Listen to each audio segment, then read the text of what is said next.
Speed and Gwien's Deep Dive podcast is an official podcast made by Speed and Gwien with the voice made from Google's Notebook LM.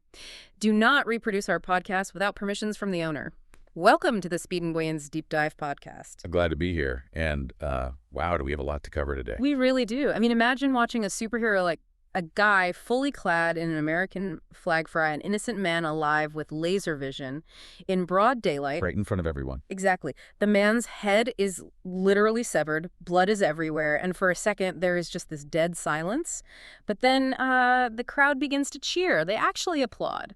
It gives you chills just thinking about it. It does. And the thing is, that isn't a comic book fantasy anymore. It is, a dark, terrifying mirror of our modern reality. And today, we are taking a massive deep dive into the Amazon Prime series, The Boys, to figure out how a show that started as a hyper-violent juvenile parody became like the defining cultural and political critique of our era.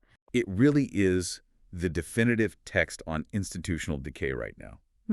And for you, the listener, we have pulled together a pretty fascinating stack of sources to make sense of this. Oh, definitely. We are looking at academic journal articles on late-stage capitalism, critical character analysis from Collider, some political commentary from Social Life magazine, and we are digging deep into the critical reception of the brand new Season 5. Which is huge because that just premiered on April 8th, 2026. It dropped. Yeah. Right.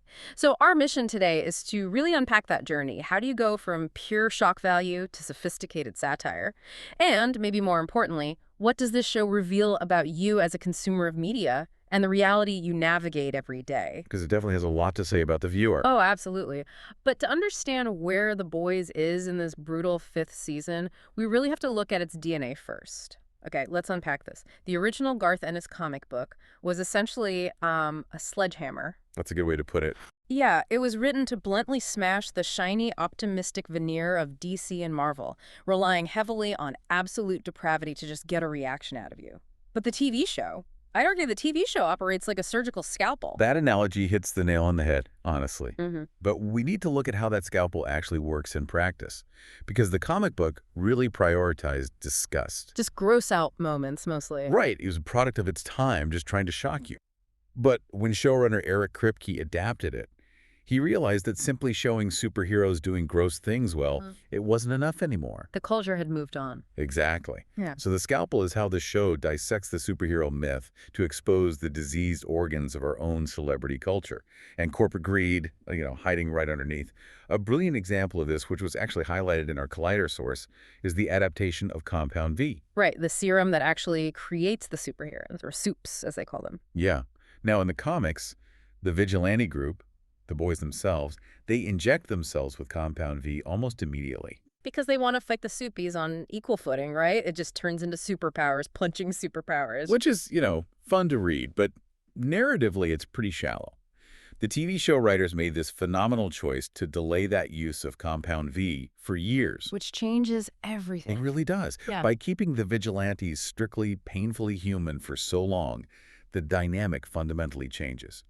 Their fight against the soupies aren't brawls. They are desperate, terrifying guerrilla warfare. Yeah, they have to use blackmail and public relations leaks and psychological manipulation just to survive a single encounter. Right, he grounds the show.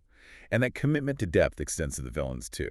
Like, take a character like the Deep. Mm-hmm. In the comic, he is basically a one-dimensional guy in a diving helmet. A completely generic punchline character. Yes. But the show fleshes him out into this deeply pathetic, horrifyingly insecure, and easily manipulated figure. Oh, he's so pathetic. He really is. His entire character arc becomes a dark comedy dissecting the PR machine of celebrity apologies. Yeah. He commits terrible acts, obviously, but then we watch the corporate apparatus force him through cults, ghost-written memoirs, staged marriages. Just to rehabilitate his brand metrics. It's insane. Exactly. Yeah. But this commitment to evolving the characters into complex figures actually created a glaring friction with one of the show's main protagonists, a character who, point blank, refuses to evolve. Wait, I have to challenge that Collider take right out of the gate. Oh, go for it. They argue that the show needs to cut Billy Butcher loose because his character is stagnating. But isn't Butcher's absolute refusal to grow the entire point of his character? Like, Right. if he goes to therapy, processes his trauma, and gets better, We literally don't have a show anymore. Why do critics expect a broken, obsessive man to suddenly become some well-adjusted prestige drama hero? It is a fair pushback, I'll give you that. Yeah. But the critique is really about narrative velocity, not just, getting him into therapy. The Collider piece argues that Butcher is stuck in the simpler, edgier 2019 premise of the show. The writers have peeled back all his layers over the years. They showed us the brutally abusive parent. They walked us through the agonizing disappearance of his wife, Becca. We, as the audience, understand exactly why he is a sadistic, bloodthirsty monster. The problem is that once those emotional revelations are spent, he just falls back into the exact same destructive loop. I mean, stagnation in real life makes sense for a traumatized person, though. True. But for a protagonist who is supposed to drive a television plot forward, his refusal to learn starts to act as a drag on the incredibly nuanced narrative happening all around him. Okay, so it's less about him needing to become a good guy and more about him feeling like he belongs to a simpler version of the show that doesn't exist anymore. Yeah, exactly. I can see that. But then you have the antagonist, Homelander. He also completely lacks personal growth, but the show treats his stagnation entirely differently. Because Homelander's stagnation is the central threat to the world. His desperate need for validation and his terrifying, completely infantile temper, those are the engines of the plot. And this is where we have to look closely at that culturally massive season 3 finale scene we talked about at the start. It's a laser scene. Yes. Homelander uses his heat vision to murder a protester on a crowded street. For a split second, the facade drops. He expects horror. He expects his carefully cultivated approval ratings to plummet. And instead, the crowd cheers. They cheer. That scene is just haunting because it shifts the entire DNA of the series. But let's dig into the psychology of that moment for a second. Why did the crowd actually cheer? It's a great question. It wasn't just because they like violence. They cheered because Homelander finally stopped pretending to adhere to the rules that they themselves feel constrained by. Wow. It is the death of objective morality. They are cheering for pure, unfiltered tribalism. That is the exact mechanism at play. They don't care about the murder. They care that their side won the interaction. That scene went viral as a GIF and really became a shorthand for real-world political phenomenons where, accountability seems to vanish. Completely. But the thing is, Homelander isn't a PR genius. He doesn't know how to spin a public murder on his own. The vital piece of the puzzle, and the reason he gets away with it, is because there is a multi-billion-dollar algorithm working overnight to tell the public that his murder was actually an act of patriotism. Right. And that algorithm belongs to Vought International. Which brings us to the entity actually pulling the strings here. We have an incredibly detailed academic journal article from IJNRD breaking down Vought as a masterclass in corporate critique. It's a phenomenal paper. It really is. And if you were listening to this and thinking, oh, it's just a show about guys in capes fighting, you have to consider how Vought operates. Yeah. Vought is essentially selling the public the Band-Aids for the exact cuts the corporation inflicted in the first place. What's fascinating here is, I want to expand on that Band-Aid metaphor because it perfectly captures their closed-loop system of exploitation. Okay, yeah. Vought causes the trauma. They created the unstable, dangerous soupies who cause massive collateral damage, but then they sell the public the cure to the anxiety they just manufactured. Right, they monetize the fear. Exactly. The academic paper categorizes this through the 3 C's: consumerism, corruption, and capitalism. Vaught's primary product is not actually heroism. It is the commodification of morality. That's a strong phrase, the commodification of morality. Yeah, they use massive diversity campaigns, charity partnerships, and inspirational movies basically as a smokescreen. Yeah. These public relations maneuvers are mathematically designed to mask the rampant sexual assault, the substance abuse, and the negligent homicides committed by their core assets. And the world building around this consumerism is absurdly granular. Like, they don't just put a logo on a building, they own the lifestyle. Oh, absolutely. You have Starlight, a young woman who genuinely wants to save people, being contractually forced to peddle her Wish skincare line to teenage girls. Yeah. You have A-Train running commercials for Turbo Rush energy drinks. They sell V-Fidelity speakers. They aren't selling justice at all. They're selling a lifestyle brand to distract consumers from their crimes. It is distraction by saturation, just flooding the zone. But the corruption eventually bleeds beyond just skincare and energy drinks into horrifying systemic institutions. And this is where the true darkness of the 3 C's reveals itself. The paper really digs into this. It does. The sources highlight the Red River Orphanage. Now, it sounds like a charity, right? That sounds great on paper. Yeah, but it is actually a tragic, hidden holding pen for super-abled kids who accidentally kill their parents when their powers first manifested. Oh, good. Vought doesn't help them. They warehouse them to protect the stock price. Mm. And even more disturbing is the Vought Rifle Association. Right, which the sources explicitly mention. They teach children about the so-called happiness of using firearms. It's completely twisted.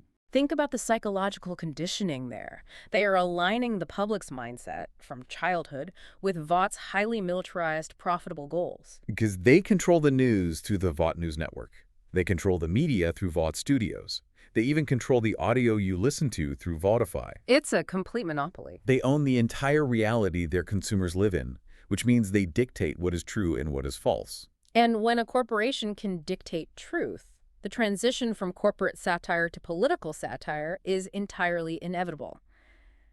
But before we dive into how the show tackles politics, and just to be absolutely clear with you as we dive into this next segment, our goal here isn't to take a left or right political stance. Important to clarify.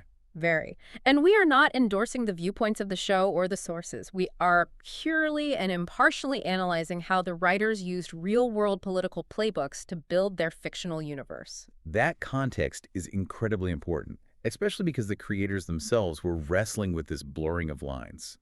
Showrunner Eric Kripke famously referred to his team as Satan's writer's room. Satan's writer's room? That's so grim. Right.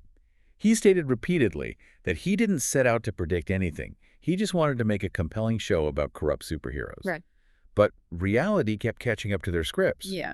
If we trace this evolution, the political playbook really opens up in Season 2 with the introduction of Stormfront. She is literally a Nazi from the 1940s, but she doesn't rally crowds using old-school swastikas or marching in the streets. Whoa, she updates the brand. Exactly. She repackages white supremacist ideology as populist, anti-establishment rhetoric. And she does it through algorithmic radicalization. Let's actually define what that looks like in the context of the show. She doesn't use podiums. She uses the digital funnel. Which is way more effective. Oh, completely. Yeah. She creates a harmless-looking meme, waits for a disenfranchised person to share it, and then the platform's algorithm slowly feeds that user more and more extreme grievance-based content until they are fully radicalized.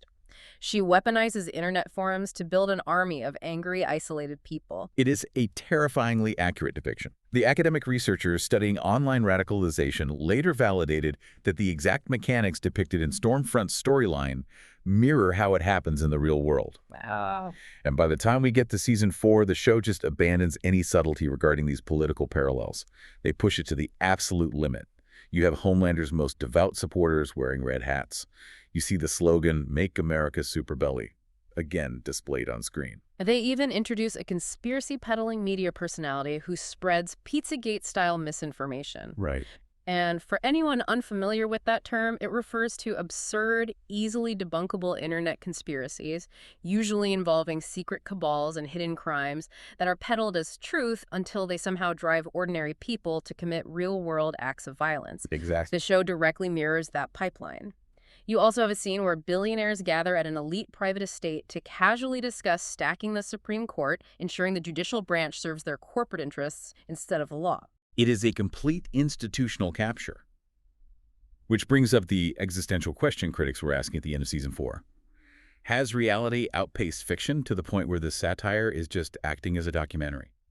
So what does this all mean? That is the exact question I keep coming back to. When the boundary between entertainment and actual political discourse collapses when the internet forums dedicated to the show have to ban political discussion, but then descend into chaos anyway because the show literally is the politics can satire even survive? Well, satire requires distance. It requires a shared baseline of absurdity to mock. When that baseline is gone, you are left with exactly what we see in Season 5, which premiered on April 8th, 2026. Right into the present. Yeah. Season 5 fundamentally abandons the concept of satire for something much darker. It's a thriller about surviving authoritarianism now. Totally. But to truly grasp the stakes of Season 5, we have to quickly remind ourselves of the chaotic, bloody mess that was the Season 4 finale. Oh, the Season 4 finale was a masterclass in pure anxiety. The tension was just suffocating. It was a total collapse of the old order. The boys managed to save President-elect Robert Singer from a shape-shifting soup assassin, but it didn't even matter. The political infrastructure completely fell apart anyway. Chaos won. Right.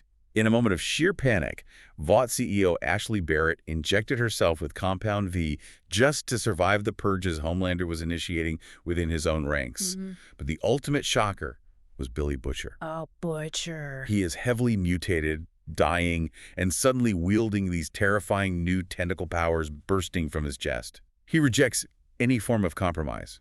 In front of her own daughter, he rips Victoria Neumann completely in half and steals the soup-killing virus. He takes the virus and walks away, fully prepared to unleash a scorched earth biological weapon. He just doesn't care about collateral damage anymore. Not at all. Which drops us right into the nightmare of Season 5. And the critical reception for this shift has been unbelievable. According to our sources, it currently boasts an 85% popcorn meter, meaning the everyday audience score on Rotten Tomatoes, and a 97% critics score. Which is huge. It is the highest rated season in 6 years, but the reality they are depicting is undeniably grim. Grimm doesn't even begin to cover it, honestly. Oh. In Season 5, the institutions haven't just been corrupted by Vought, they have been entirely co-opted by Homelander. He's fully in charge. He is essentially ruling under a state of executive immunity, where the law simply does not apply to him. The sources detail this horrifying new setting called Camp Freedom. Oh, Camp Freedom is terrifying. It is a mass detention facility managed by Vought, where political dissidents, including some of our main characters like Huey and Frenchie, are incarcerated. Legal protections like habeas corpus, the fundamental constitutional right to not be thrown in a cell without a reason or a fair trial, have been completely suspended for anyone who isn't a CP. And the authoritarianism goes way beyond physical detention. It bleeds into outright psychological warfare. The sources talk at length about the Vodify program, which is so much worse than just a streaming service now. Yes, the Vodify program in Season 5 is a state-mandated cultural erasure initiative. Vought is actively rewriting public school curricula. Just wiping out history. Literally, they're controlling digital archives to systematically erase the history of non-CP achievements from the cultural memory. Why? Because authoritarianism requires a blank slate. The goal is to create a new generation that views Suppies not just as heroes, but as literal, unquestionable deities. Wow. And according to the show's internal metrics mentioned in the sources, this propaganda has resulted in a 40% decrease in non-CP pride. They are weaponizing history itself. And hanging over all of this societal collapse is the Soupy virus that Butcher stole. It has escalated from a plot device into a global geopolitical deterrent. That's the nuclear option. Exactly. Butcher wants to use it as a biological aerosol. He is fully aware that it might mutate and kill millions of innocent people, but in his mind, it is the only equalizer left against a godlike Homelander. It is mutually assured destruction. But amidst all this bleakness, the sources do highlight a sliver of hope, and it comes from Starlight's resistance. Annie January Starlight has fully transitioned from a highly produced public celebrity to the clandestine leader of a decentralized resistance network. And the mechanics of her resistance are fascinating to read about. They're using low-frequency radios, establishing safe houses protected by sonic deterrents, and relying entirely on grassroots, person-to-person organizing. Going totally off the grid. Yeah, they're forced to use low-tech methods because Vought owns the digital grid. If you use a cell phone, Vought knows exactly where you are. It is a complete shift in how the show operates. And let's not forget the ultimate wildcard waiting in the wings. Soldier Boy was found in a regulated coma at the end of Season 4, just waiting to be thawed out to throw a wrench into everyone's plans. Right. If we pull all of these threads together and connect this to the bigger picture, the evolution of the series is truly profound. It really is. It started in 2019 by asking a relatively simple question. What if sociopathic corporations own superheroes? But Season 5 is asking a much more terrifying, relevant question.